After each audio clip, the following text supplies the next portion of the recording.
Hello बच्चों, स्वागत है आप सभी का हमारे इस नए वीडियो में। बच्चों, आज हम लोग क्लास 12th केमिस्ट्री और नीट के लिए जो टॉपिक पढ़ने वाले हैं उसका नाम है विलेयता, सॉल्युबिलिटी। ये टॉपिक काफ़ी महत्वपूर्ण टॉपिक है, तो आइए इसको शुरू करते हैं। हम लोग विलयन नाम का लेसन पढ़ रहे हैं और इस विलयन में हमने बताया था कि जब दो या दो से अधिक पदार्थों को आपस में मिलाते हैं और मिलाने के बाद हम उनको अलग अलग नहीं पहचान पाए, तो उसको हम कहते हैं समांगी मिश्रण। और समांगी मिश्रण को ही क्या बोलते हैं? विलयन बोलते हैं। ठीक है, तो उस विलयन में एक विलेय होता है और दूसरा विलायक होता है। एक विलेय होता है, दूसरा विलायक होता है। विलेय का मतलब हुआ जिसकी मात्रा कम होती है और विलायक का मतलब हुआ जिसकी मात्रा ज़्यादा होती है। तो कम मात्रा वाला ज़्यादा मात्रा वाले पदार्थ में आकर के घुल जाता है और इस तरह बन जाता है विलयन।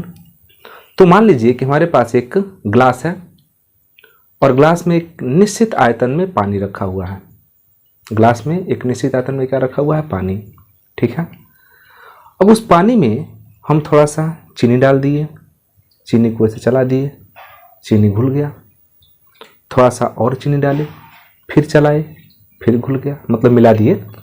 थोड़ा सा चीनी और डाले, फिर उसको मिलाए, फिर घुल गया। तो धीरे धीरे धीरे धीरे हम चीनी की मात्रा बढ़ाते जाएं जल में, तो एक ऐसा टाइम आएगा कि वो जो चीनी है वो घुलना बंद हो जाएगा।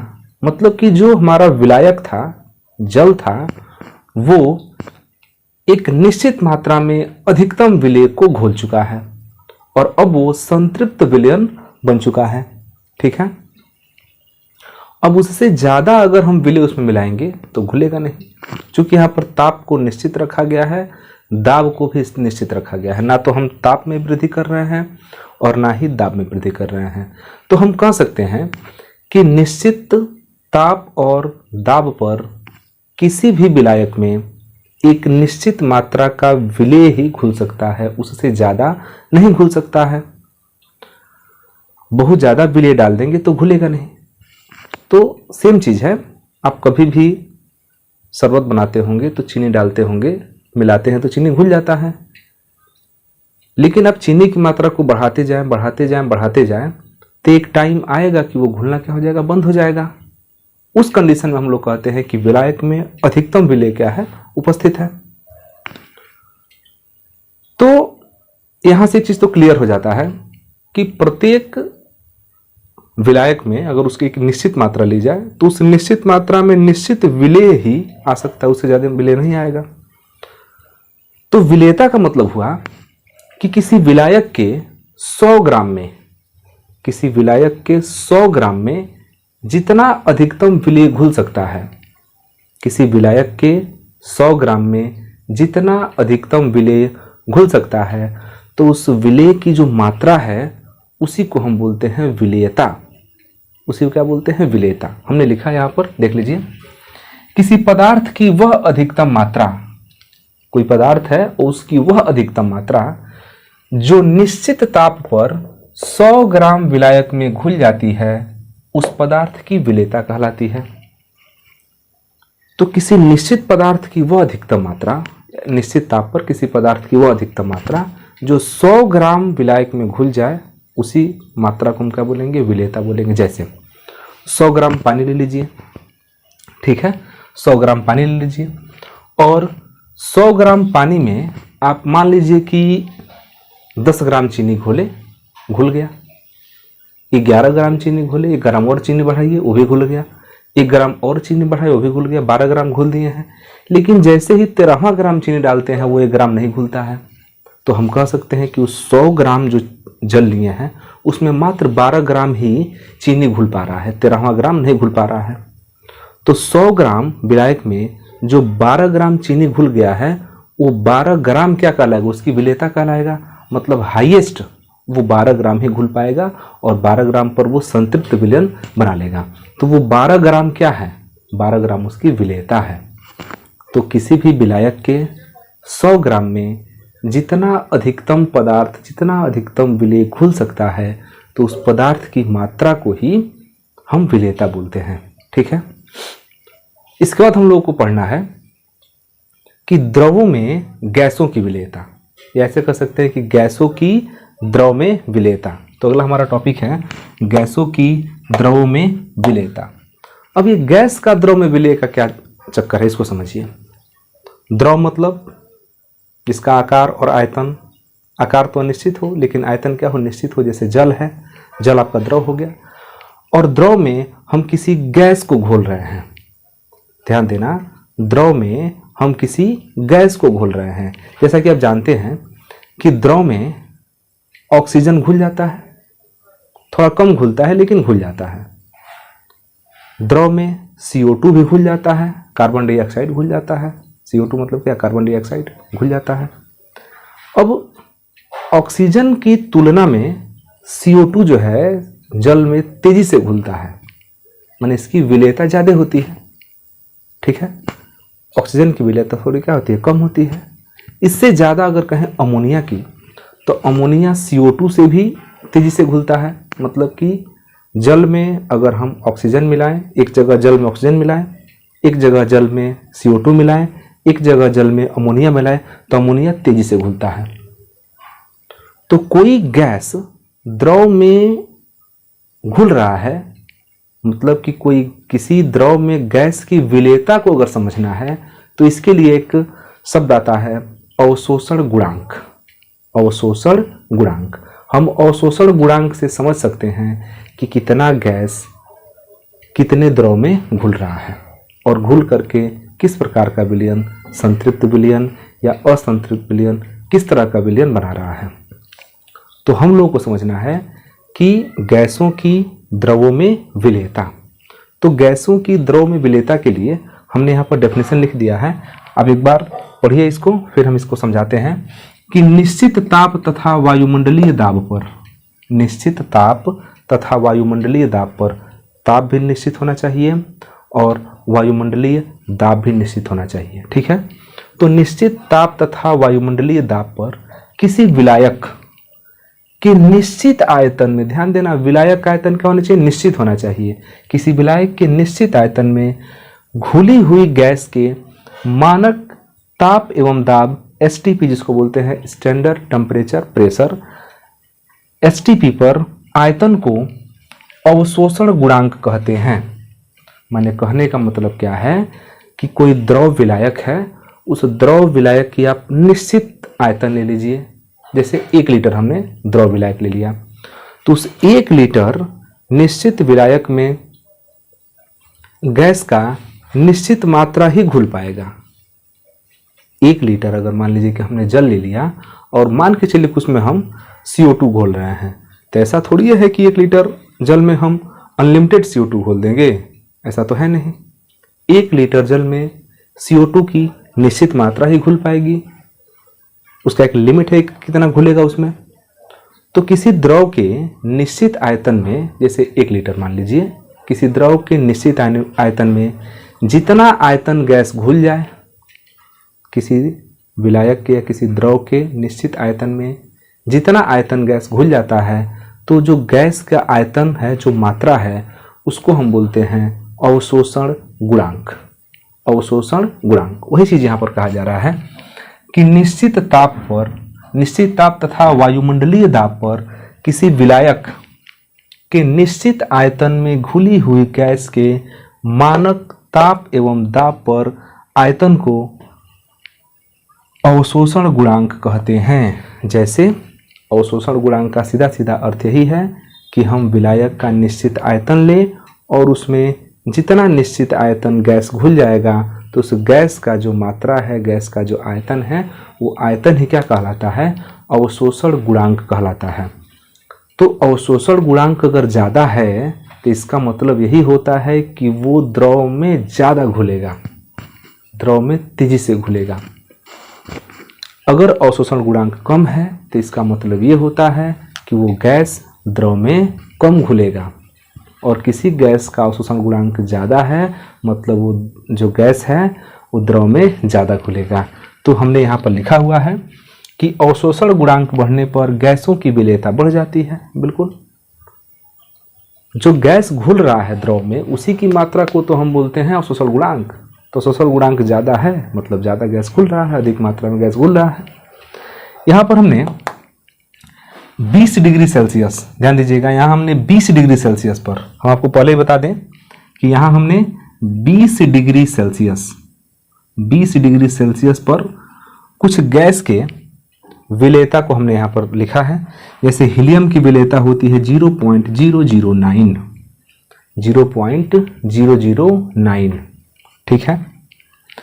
नाइट्रोजन की विलेयता होती है 0.015, हाइड्रोजन की विलेयता होती है 0.017 और इसमें सबसे ज़्यादा जो होता है वो अमोनिया का होता है 7.10। तो ये जो अवशोषण गुणांक है ये बताता है, देखिए हीलियम का यहाँ पर कम है ना और अमोनिया का सबसे क्या है, ज़्यादा है। तो यहाँ ये इससे स्पष्ट हो रहा है कि हीलियम जो है जल में कम घुलेगा, हीलियम जल में कम घुलेगा और अमोनिया सबसे ज़्यादा घुलेगा। अगर हम CO2 और अमोनिया की बात करें तो CO2 का देखिए 0.88 है और अमोनिया का है 7.10, कितना इससे ज़्यादा है। इसका मतलब ये हुआ ना कि अमोनिया जल में ज़्यादा घुलेगा और CO2 जल में कम घुलेगा, इनके कंपैरिजन में, इनकी तुलना में। लेकिन वही अगर हम ऑक्सीजन और CO2 की बात करें तो भी हम बता ही रहे थे कि ऑक्सीजन जल में कम घुलता है, CO2 उसकी तुलना में ज़्यादा घुलता है। तो यहाँ देख लीजिए CO2 का अवशोषण गुणांक ज़्यादा है और ऑक्सीजन का अवशोषण गुणांक क्या है, कम है, मतलब CO2 जल में ज़्यादा घुलेगा। अब ये जो 0.009 है इसका मतलब क्या होता है, इसको समझिए। तो जो 0.009 है इसका मतलब ये हुआ कि 0 डिग्री सेल्सियस पर एक वायुमंडलीय दाब पर 0.009 ml gas, 0.009 ml helium gas 20 degree Celsius पर 1 ml जल में घुलकर संतृप्त विलयन बनाएगा, ये मतलब हुआ। एक बार पुनः समझिए, 0.009 का मतलब क्या हुआ कि 0 डिग्री सेल्सियस ताप 0 डिग्री किसका रहेगा, हीलियम का रहेगा, हीलियम का 0 डिग्री सेल्सियस ताप और एक वायुमंडलीय दाब, माने हीलियम 0 डिग्री सेल्सियस ताप और एक वायुमंडलीय दाब पर 20 डिग्री सेल्सियस पर 1 ml जल के साथ घुलकर संतृप्त विलयन बनाएगा। मतलब 1 ml जल में 0.009 ml ही हीलियम घुल सकता है। लेकिन वही अगर हम अमोनिया की बात करें तो अमोनिया का मतलब ये हुआ कि 0 डिग्री सेल्सियस ताप पर एक वायुमंडलीय दाब पर 7.10 ml अमोनिया 1 ml जल में घुल करके संतृप्त विलयन बनाएगा। तो ये तो जल में ज़्यादा घुल रहा है। क्यों घुल रहा है? क्योंकि इसका अवशोषण गुणांक ज़्यादा है। तो जिस भी पदार्थ का अवशोषण गुणांक ज़्यादा होता है वो जल में ज़्यादा घुलते हैं। ठीक है,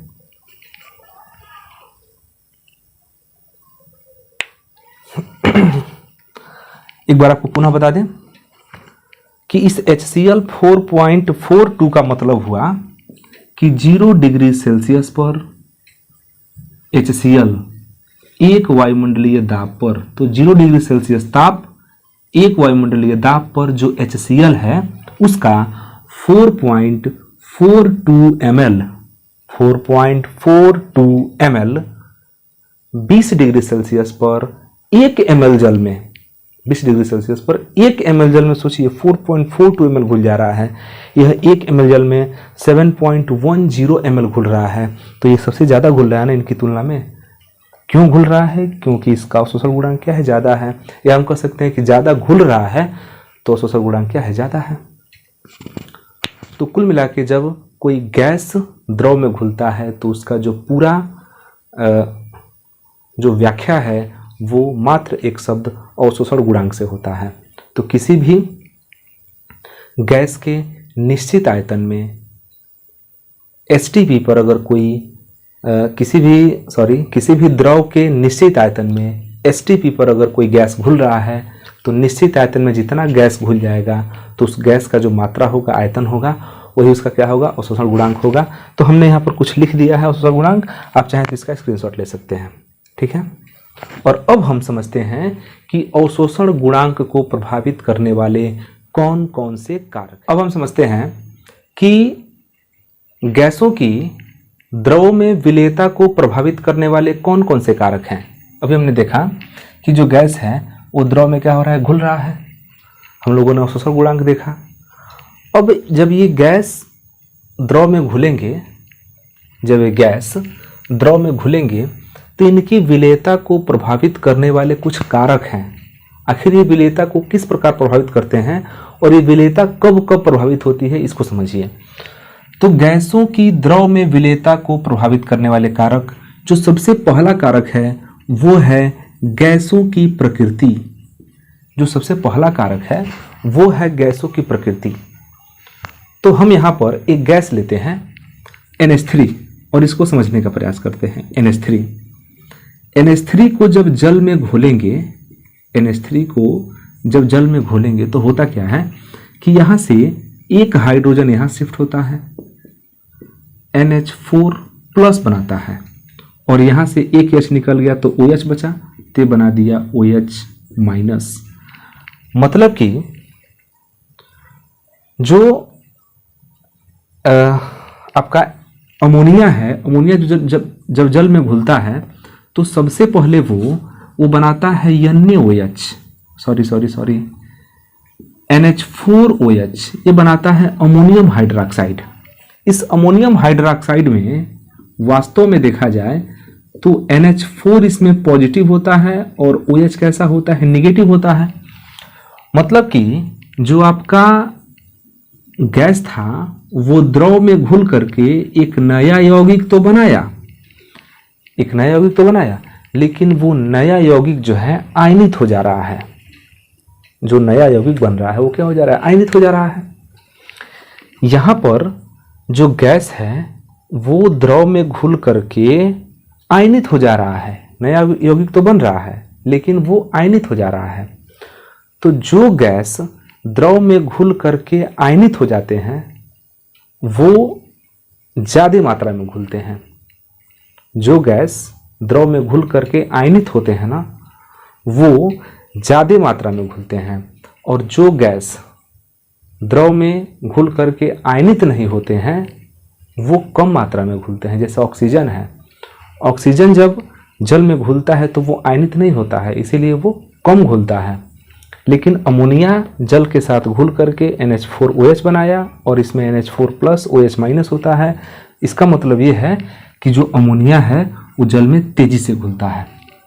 तो ध्यान दीजिएगा, गैसों की प्रकृति में क्या होगा कि जो गैस विलायक के साथ घुल करके आयनित हो जाते हैं वो तेजी से उसमें घुलेंगे, और जो आयनित नहीं होते हैं वो धीरे धीरे घुलेंगे या बहुत कम घुलेंगे। उनकी विलेयता क्या होगी, कम होगी। और जिन गैसों के पास आयनित होने की क्षमता है उनकी विलेयता क्या हो जाएगी, बढ़ जाएगी। दूसरा है ताप का प्रभाव। बड़ी महत्वपूर्ण प्रभाव है ताप का प्रभाव। देखिए, जब कोई भी गैस है ना, तो कोई भी गैस जब द्रव में घुलता है तो वो ऊष्माक्षेपी अभिक्रिया देता है। कोई भी गैस जब द्रव में घुलता है तो ऊष्माक्षेपी अभिक्रिया देता है। ठीक है, तो ऊष्माक्षेपी अभिक्रिया का मतलब हुआ ना कि अगर हम उस गैस का ताप बढ़ा देंगे तो अभिक्रिया धीरा हो जाएगा। जैसे चूना को जब पानी में घोला जाता है तो वहाँ पर ऊष्माक्षेपी अभिक्रिया होता है। तो गर्म पानी में घोलेंगे ना तो ऑलरेडी वो ऊष्मा, गर्म पानी में तो ऊष्मा है ही, और चूना घुलते समय ऊष्मा खुद प्रोड्यूस करेगा, तो ऊष्मा यहाँ पर ज़्यादा हो जाएगा, ऊष्मा का आदान प्रदान नहीं हो पाएगा बढ़िया से। तो यहाँ पर वो अभिक्रिया, जो चूना घुलेगा वो धीरे धीरे घुलेगा, लेकिन वही ठंडे पानी में चूना डाल दिया तो तेजी से घुलेगा, क्योंकि एक तो पानी ठंडा है, दूसरा ऊष्मा उत्पन्न हो रहा है, तो आराम से ऊष्मा उच्च तापमान से निम्न तापमान पर शिफ्ट हो जाएगा। तो यहाँ पर जो गैस है वो द्रव में घुल रहा है तो एक ऊष्माक्षेपी अभिक्रिया देता है, और ऊष्माक्षेपी अभिक्रिया देने का मतलब कि यहाँ पर इसको गर्म करना ठीक नहीं होगा। मतलब ये हुआ कि अगर हम ताप को बढ़ा देंगे तो विलेयता क्या हो जाएगा, घट जाएगा। अगर हम ताप को बढ़ाएंगे तो विलेयता क्या होगा, घटेगा। तो विलेयता को अगर बढ़ाना है तो तापमान को घटाना पड़ेगा। अगर हम द्रव का तापमान कम रखते हैं तो जो गैस है वो जल्दी घुलेगा, और अगर द्रव का तापमान ज़्यादा रखते हैं तो गैस जो है कम घुलेगा।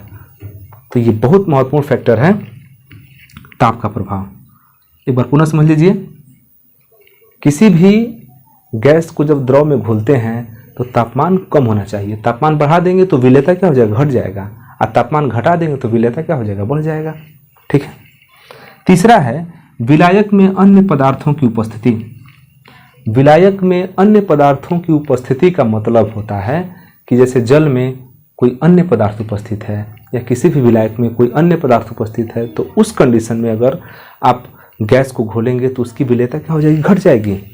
जैसे जल में, शुद्ध जल में अमोनिया घोलिए, तेजी से घुलेगा, लेकिन उसी शुद्ध जल में थोड़ा चीनी डाल दीजिए और तब अमोनिया घोलिए, उसकी विलेयता क्या हो जाएगी, घट जाएगी। घुलने का जो स्पीड है वो क्या हो जाएगा, कम हो जाएगा। ध्यान से समझिएगा बिल्कुल। जैसे मान लीजिए शुद्ध जल है और उसमें हम घोल रहे हैं CO2। अब शुद्ध जल में CO2 घोलेंगे तो थोड़ा तेजी से घुलेगा, लेकिन उसी शुद्ध जल में थोड़ा सा मिट्टी डाल दिया जाए या थोड़ा सा बालू डाल दिया जाए या थोड़ा सा राख डाल दिया जाए, तो जो घुलने का स्पीड है, घुलने का दर है, जो विलेयता है वो क्या हो जाएगा, कम हो जाएगा। मतलब कि जो CO2 पहले ज़्यादा मात्रा में घुल रहा था, जिस भी स्पीड से घुल रहा हो, अब थोड़ी थोड़ी क्या हो जाएगी, उसमें कमी आने लगेगी। तो अगर विलायक में कोई अन्य पदार्थ उपस्थित है तो उस कंडीशन में भी विलेयता क्या हो जाती है, घट जाती है। और लास्ट है दाब का प्रभाव। सबसे ज़बरदस्त फैक्टर ये है दाब का प्रभाव।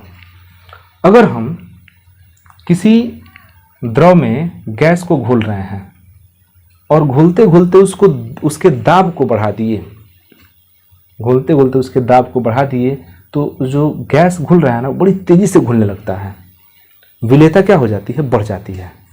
तो गैस की विलेयता जो दाब बढ़ाया जाता है तो बढ़ जाती है। मतलब हम कह सकते हैं कि गैस की जो विलेयता है द्रव में, वो दाब बढ़ाने पर बढ़ जाता है, और दाब घटा देंगे तो विलेयता क्या हो जाएगा, घट जाएगा।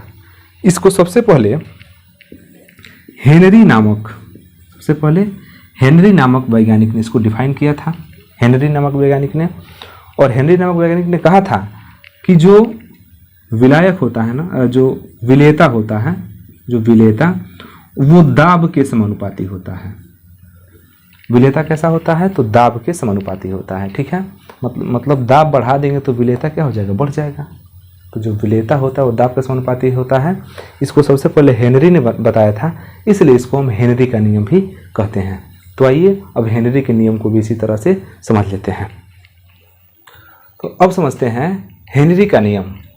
हेनरी का नियम देखिए, अभी हमने बताया कि जो गैसों की विलेयता होती है वो दाब के समानुपाती होता है। मतलब कि दाब अगर बढ़ेगा, दाब बढ़ेगा तो गैसों की द्रव में विलेयता क्या हो जाती है, बढ़ जाती है। दाब वृद्धि पर गैस की द्रव में विलेयता क्या होती है, बढ़ जाती है। इसको सबसे पहले हेनरी ने बताया था, तो इसको हम हेनरी का नियम भी बोलते हैं। तो हेनरी के नियम को इसी तरह से लिखा जाता है कि इस नियम के अनुसार निश्चित ताप पर किसी गैस की द्रव में विलेयता गैस के दाब के समानुपाती होता है। मतलब दाब को बढ़ा देंगे तो गैस ज़्यादा मात्रा में घुल जाएगा, दाब को घटा देंगे तो गैस कम मात्रा में घुलेगा। तो यहाँ पर उसने एक संबंध स्थापित किया कि M समानुपाती P। M का मतलब क्या है, घुली हुई गैस की मात्रा। तो घुली हुई गैस की मात्रा किसके समानुपाती होता है, तो दाब के। और आप जानते हैं कि जब समानुपाती का चिन्ह हटता है तो क्या आता है, एक नियतांक आता है। तो M = Kp। K क्या है, नियतांक है। अब इसी में डाल्टन ने एक नया चीज जोड़ दिया। डाल्टन ने कहा कि जो दाब होता है ना, दाब, ध्यान देना, डाल्टन ने कहा कि जो दाब होता है, आंशिक दाब, वो मूल प्रभाज के समानुपाती होता है। मूल प्रभाज हम लोग जस्ट इस वीडियो के बाद से मूल प्रभाज पढ़ेंगे। मूल प्रभाज का मतलब होता है, जैसे आप विलयन का मूल प्रभाज निकालते हैं, तो विलयन में जैसे मान लीजिए कि विलायक का मूल प्रभाज निकालना है, तो विलायक के मोलों की संख्या और विलयन के मोलों की संख्या का जो अनुपात होता है, उस अनुपात को मूल प्रभाज कहते हैं। या अगर आप विलेय का मूल प्रभाज निकालना चाहते हैं, तो विलेय के मोलों की संख्या और विलयन के मोलों की संख्या का जो अनुपात होता है उसको क्या बोलते हैं, विलेय का मूल प्रभाज। तो मूल प्रभाज वास्तव में क्या है, तो एक अनुपात है।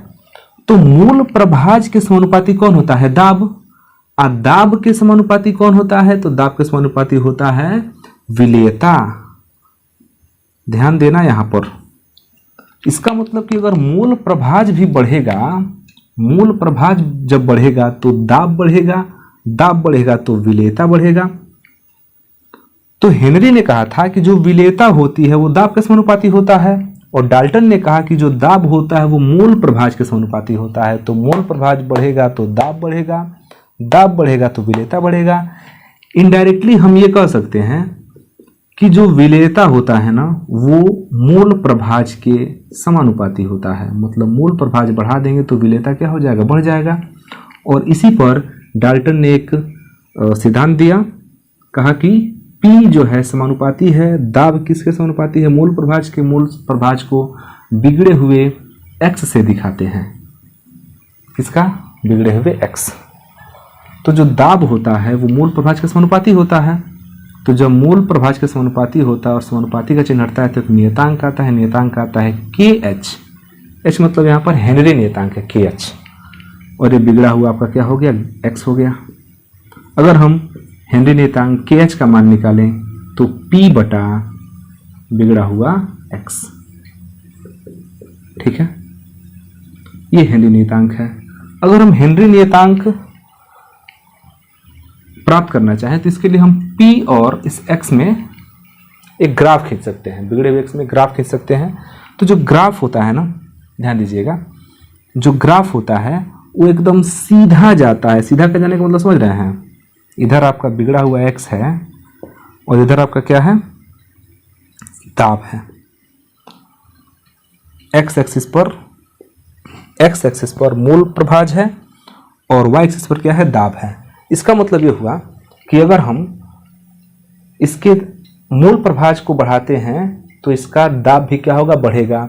और जब दाब बढ़ेगा तो विलेयता भी क्या होगा, बढ़ेगा। चूंकि ग्राफ एकदम सीधा जाता है, इसका मतलब ये हुआ कि अनुपात हर जगह क्या होगा, बराबर होगा। P और इस बिगड़े हुए x का अनुपात हर जगह क्या होता है, बराबर होता है। और बराबर होने का मतलब ये है कि जो KH का मान होगा वो क्या होगा, स्थिर होगा, नियतांक होगा। तो इसको हम हेनरी नियतांक बोलते हैं। ठीक है, और अगर ग्राफ में इसको कहें तो ये एक प्रवणता है। जो ग्राफ की क्या है, प्रवणता है।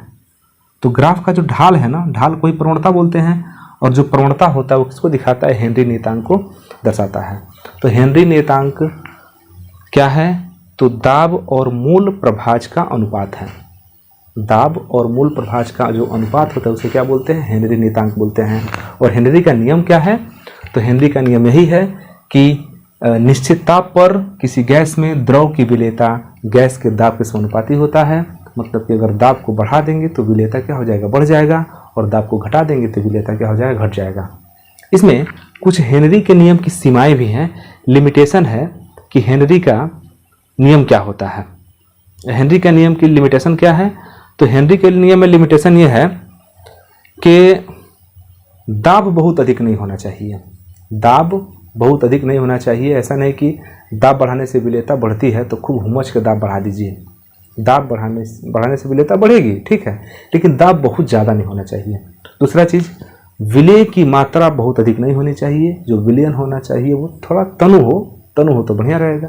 तो विलेय की मात्रा भी ज़्यादा ना हो, दाब भी ज़्यादा ना हो, और उसके अलावा ताप क्या होना चाहिए, ताप कम होना चाहिए। टेम्परेचर क्या होना चाहिए, कम होना चाहिए। तो 3 कंडीशन है हेनरी के नियम का। लिमिटेशन क्या है, दाब कम होना चाहिए, विलेय की मात्रा कम होनी चाहिए, मतलब थोड़ा सा तनु होना चाहिए, और तीसरा चीज़ कि दाब बहुत ज़्यादा नहीं होना चाहिए। तो इन 3 नियमों के अंतर्गत ही हेनरी का नियम लागू होता है। तो आप इसका चाहें तो स्क्रीनशॉट ले लीजिए। अगले वीडियो में हम लोग विलयन की सांद्रता के बारे में पढ़ेंगे कि विलयन की सांद्रता क्या होती है। ठीक है, तो फिर मिलते हैं अगले वीडियो में। तब तक के लिए धन्यवाद। जय हिंद।